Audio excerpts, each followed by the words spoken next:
Les sujets du jour de la revue fiduciaire. Premier sujet de notre JT. Mention de la répartition des horaires de travail d'un temps partiel.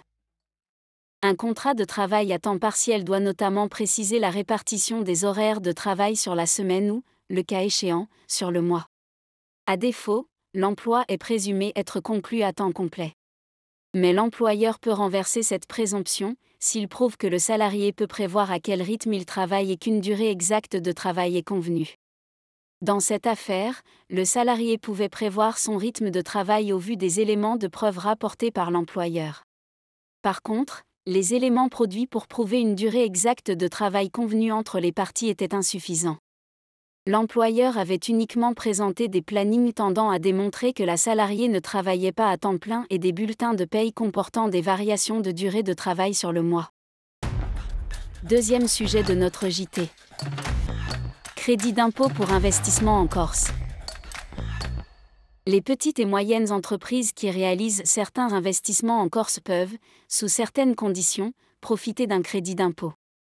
Une société propriétaire de biens immobiliers et d'un terrain en Corse où elle développe une activité de location de logements meublés de tourisme sollicite le bénéfice de cet avantage fiscal au titre de la construction d'un chalet et de travaux d'aménagement et de rénovation.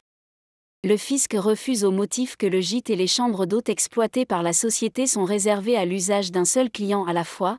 La société saisit les tribunaux et obtient gain de cause. Dès lors que les locaux sont habituellement ouverts à la clientèle, la société est bien éligible au crédit d'impôt. Troisième sujet de notre JT. Convention d'honoraires proposée par un avocat. Une personne confie la défense de ses intérêts à un avocat. La convention d'honoraires prévoit un forfait, si l'issue du procès est favorable à la cliente, des honoraires de résultat.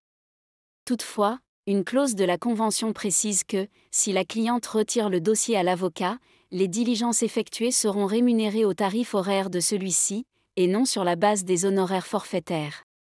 La Cour de cassation vient de juger qu'une telle clause n'était pas abusive. En effet, le Code de la consommation considère qu'une clause est abusive si, dans un contrat à durée indéterminée, elle subordonne la résiliation par le consommateur au versement d'une indemnité au profit du professionnel.